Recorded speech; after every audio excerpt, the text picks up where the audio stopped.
अस्सलाम वालेकुम। मैं ज़्यादातर तकरीर भी सुनता हूँ, किताब भी सुनता हूँ।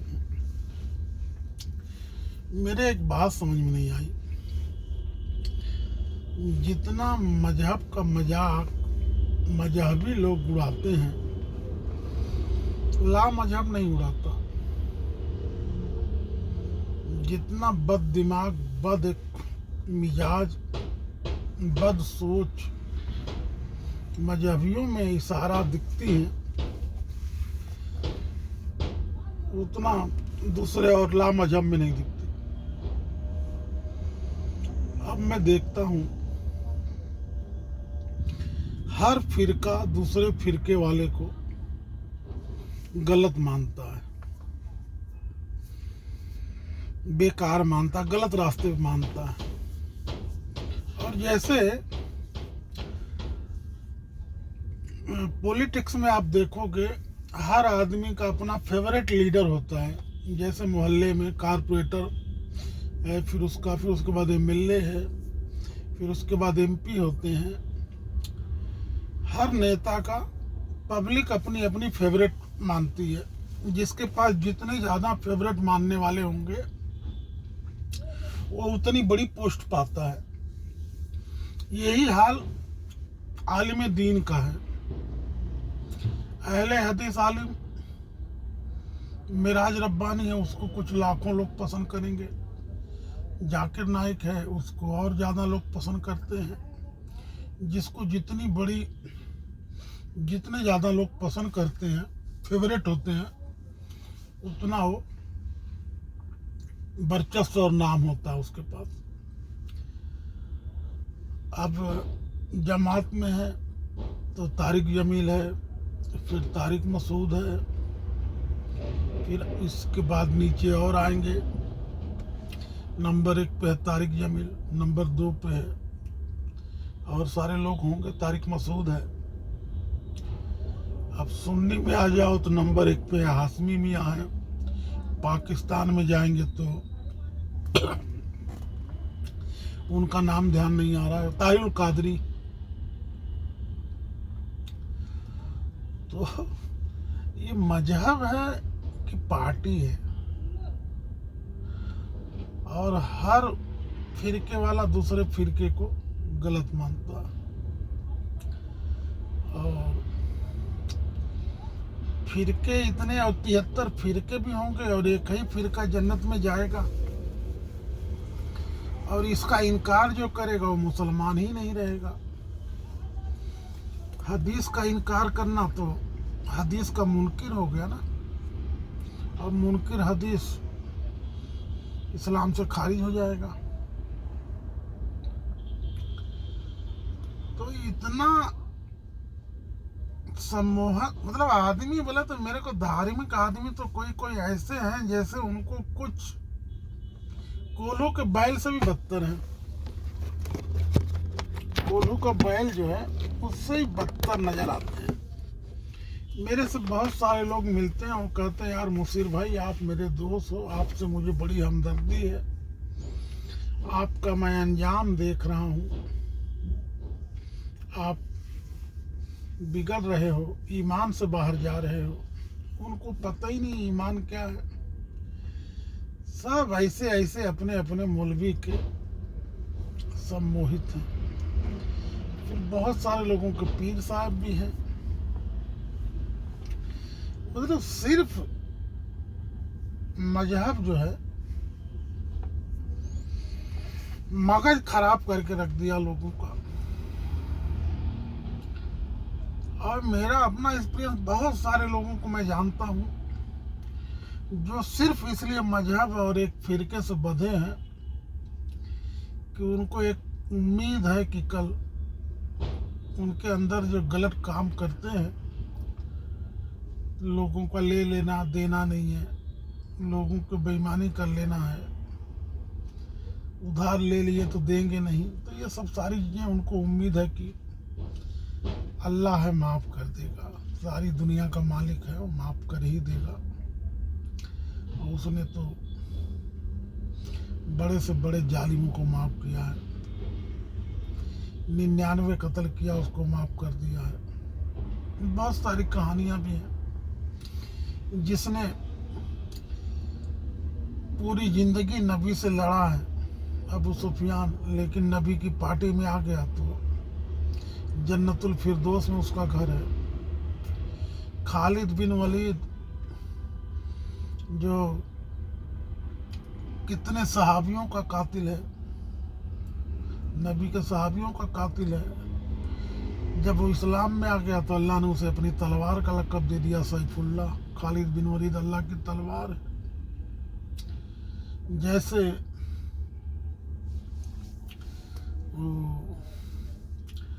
मुलायम की पार्टी में जब तक था वो हिंदू विरोधी था, और भाजपा में आ गया है तो पेवर एकदम हिंदू हो गया है। नरेश अग्रवाल है, जब तक पहले कांग्रेस में था फिर मुलायम में गया, जब तक वो हिंदू विरोधी था। और जिनमें बच्चे जानकी, रम में परशुराम, ठर्रे में हनुमान, सियापत रामचंद्र की जय, ये एकदम हिंदू विरोधी था। और जब का भाजपा में आ गया है तो इसी तरह धर्मों का हाल है। मुसलमान कज्जाब जिसने हमजा का, नबी के चाचा का कत्ल किया, वो मुसलमान में आ गया तो शहीद हो गया। सुफियान जब तक पार्टी में नहीं था तो दीन का दुश्मन था। लाखों लोगों को मारने के बाद भी जब दीन में आ गया तो सहाबी है वो। कातिबे वही भी लिखा उनका लड़का उमैया। और फिर इनकी किताबें पढ़ेंगे तो मौला अली में और उमैया में बहुत सारी लड़ाई हुई हैं, उसमें लाखों सहाबी शहीद हुए हैं।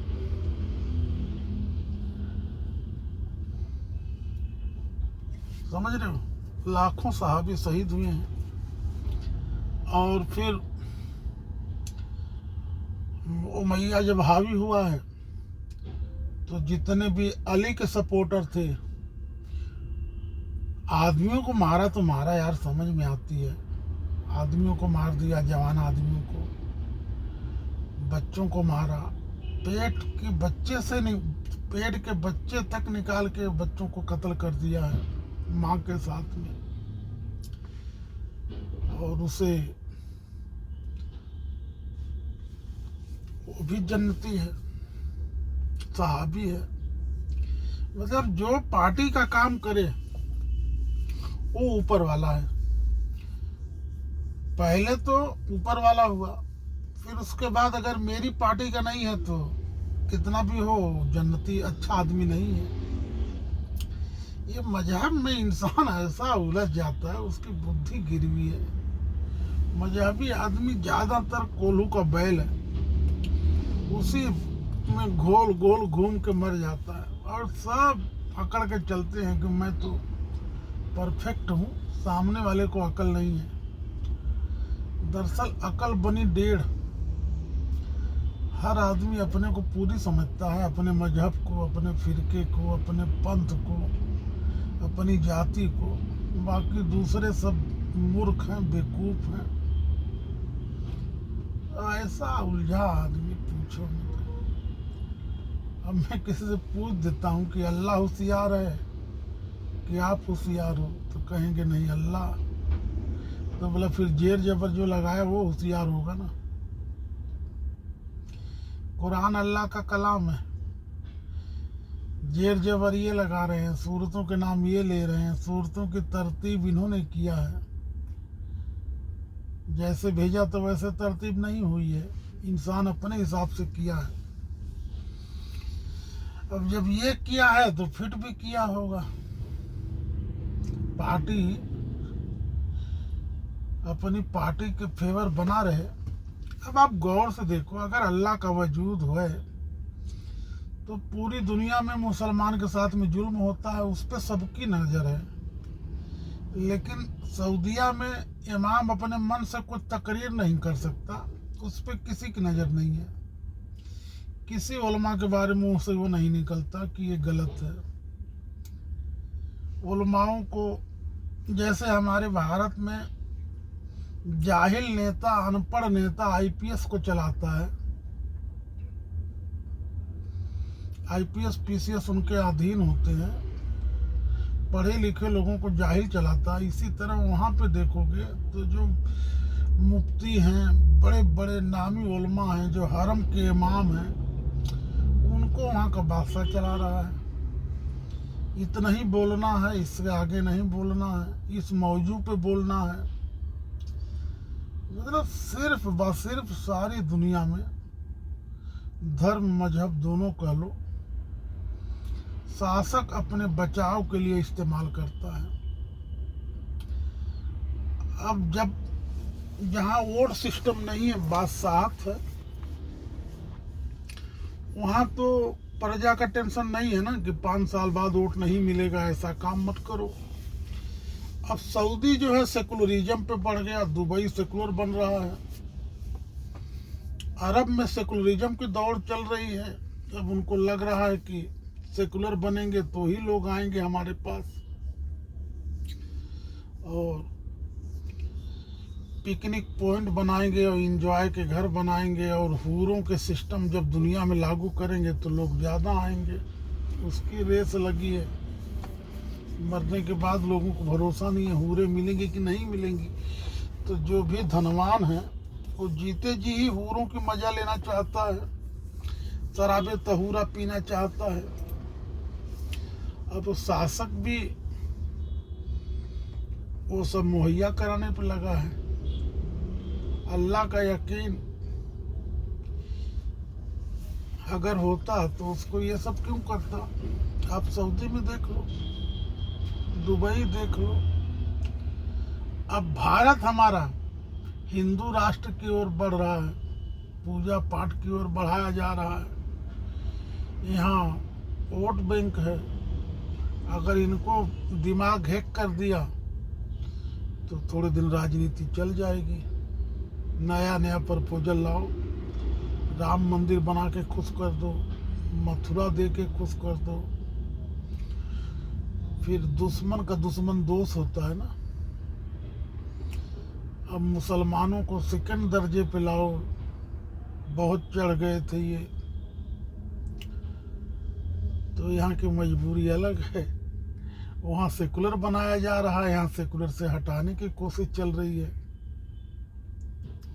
समझ रहे हो आप? तो धर्म कोई ऊपर वाले का नहीं है, कोई ऊपर वाले की किताब नहीं है, कोई मैसेंजर नहीं है, सब किस्से कहानी है। इसी किस्से कहानी में इंसान फंस के अपनी अकल का इस्तेमाल नहीं करता, और 90% आदमी सिर्फ इस मजबूरी में जी रहा है कि प्रोजेक्टर है ना, लोग सिर्फ प्रोजेक्ट क्या कर रहे हैं उसको देखता है। लोग दूसरों के हिसाब से अपने आप को चलाता है।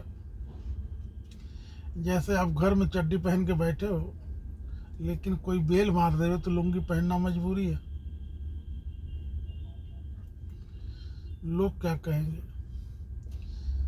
तो आदमी अपने मन से जीता नहीं, 90% दूसरे की इच्छा के अनुसार जीता है। लोग जैसा पसंद करते हैं वैसा जीता है। आप मुस्लिम मोहल्ले में हो तो पजामा कुर्ता पहनोगे, दाढ़ी वाड़ी रखोगे तो आपको ज़रा रिलैक्स महसूस होगा, अच्छा लगेगा। आप ईसाई मोहल्ले में चले जाओगे तो पैंट और टी शर्ट पे आ जाओगे। तो मेजॉरिटी से ही चल रहा है। मेजॉरिटी जिसकी ज़्यादा है उस रंग में लोग रंगने लगते हैं। अब कुछ मेंटलिटी ऐसी है कि औरों से अलग जाना है, वो वाले बहुत कम है। इंसान अपने ब्रेन से, अपने दिमाग से, अपने सोच विचार से बहुत कम जीते हैं। अक्सरियत में लोगों के हिसाब से ही जीते हैं, और उसके लिए बहुत सारी परेशानियां भी मोल लेते हैं। मान लो किसी को शादी करना है, अब उसमें ब्याज तक जाता है, सूद के भी पैसे ले लेता है, लोगों के भय से कर्जे में डूब जाता है। तो लोगों का भय जो है ये इंसान का असली दुश्मन है। और मैं यकीन से कहता हूं कि जब तक भय है, जब तक भगवान दर्शन नहीं देगा। समझ रहे हो आप? भय मुक्त भी बगैर भगवान नहीं मिलेगा। भगवान कह लो या अल्लाह कह लो, और सारे धर्म कहते हैं इन अल्लाह महज साबरीन, अल्लाह सबर वालों के साथ है।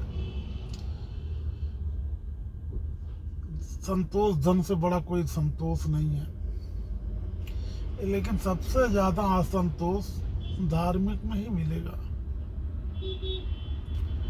असल में सब अपने अपने एक एक भेड़ है। आप गौर से देखोगे तो एक धर्म में भी हजारों अनेक पार्ट होते हैं, और हर पार्ट दूसरे की नहीं सुनेगा।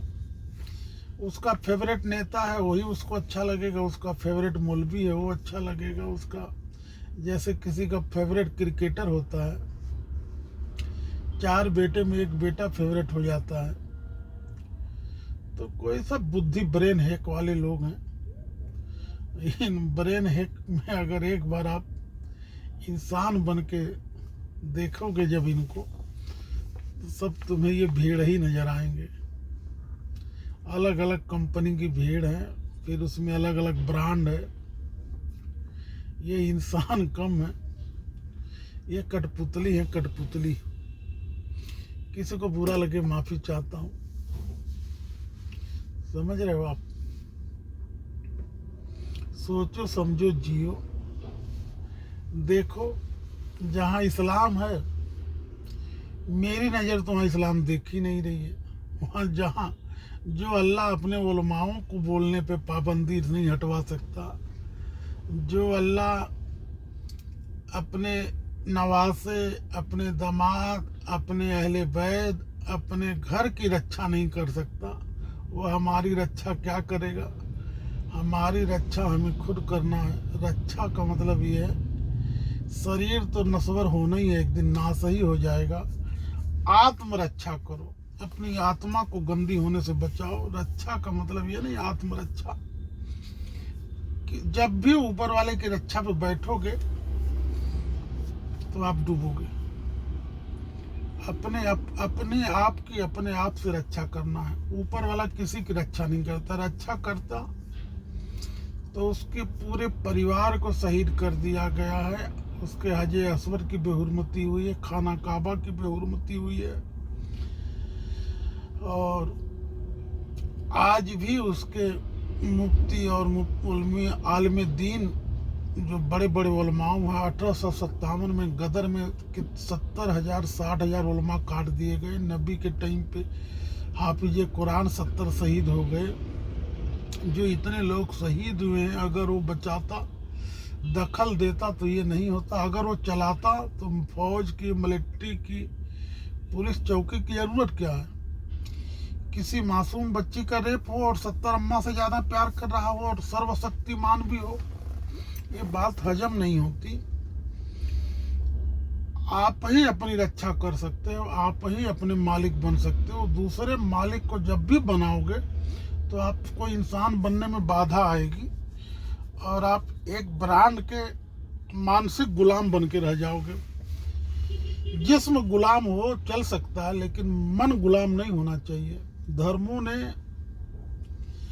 और पॉलिटिशियनों के इन्वॉल्वमेंट में इंसान को मानसिक गुलाम बना दिया। मानसिक गुलाम मतलब बोले तो रिमोट है, जैसा चाहते हैं आपको यूज कर रहे हैं लोग।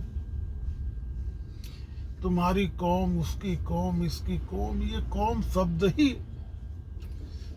तुम्हारा प्रतीक है कि तुम जानवर हो। कौम तो दो ही है, गुड मैन, बैड मैन। अच्छा इखलाक वाला इंसान, बद इखलाक इंसान, मानवतावादी इंसान, दानवता वाला इंसान। सोचो समझो, विचार करो। किसी को बुरा लगे माफी चाहता हूँ। मेरा ही अपना यकीन है, कोई चला रहा है नहीं चला रहा है, अल्लाह है नहीं है, ईश्वर है नहीं है, गॉड नहीं है, ये सब सारी बहस ही व्यर्थ की बहस है, फालतू की बहस है। कोई आसमानी किताब है नहीं है, पैगंबर, भगवान, धर्म की बात ही करना व्यर्थ है। धर्म के बारे में डिस्कस करना ही व्यर्थ है। तुम क्या हो ये जानो, ये तुम्हारे काम आएगा।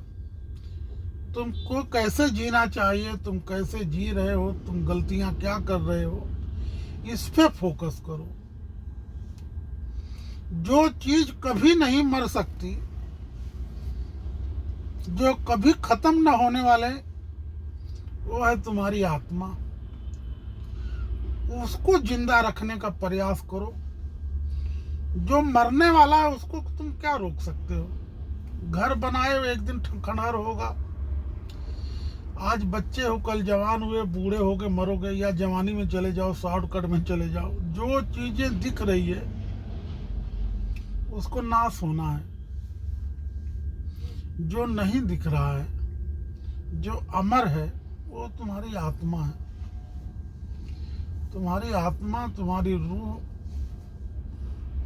वो बनो तुम, उसके मालिक बनो। अपनी आत्मा के मालिक बन जाओ, अपनी रूह के मालिक बन जाओ। तुम लोगों की इच्छा से जीना बंद कर दो। अपनी बुद्धि विवेक से जियो, सोच विचार के जियो, जागो, इंसान बनो। समझ रहे हो आप? जिसके पास धन है वो भगवान बन जाता, हिंदू में, मुसलमान में रहमतुल्लाह अलैह बन जाएगा। अल्लाह उनसे राजी है। जीना साहब कायदे आजम पाकिस्तान रहमतुल्लाह अलैह, समझ रहे हो? और दुनिया में सब बहुत बड़ा मर्तबा है अल्लामा इकबाल का। पूरी जिंदगी सुन्नत नहीं रखे, दाढ़ी नहीं है। तो सब जिसके पास धन और पद है उसके चमचागिरी करते हैं लोग। और वो भगवान भी है, बहुत बढ़िया आदमी, ब्रांडेड आदमी है। बाकी व्यर्थ है। सोचो विचारो, गलती हो माफ करो, गौर से जियो, सोच समझ के जियो। किसी को बोलने के पहले सोचो। जैसे आपने किसी को एक काम बोला है कर देना और वो नहीं किया, अब उसको गाली देने के बजाय उसकी मजबूरी पे गौर करो कि कुछ मजबूरी आ गई होगी इसलिए नहीं किया हो। सोच विचार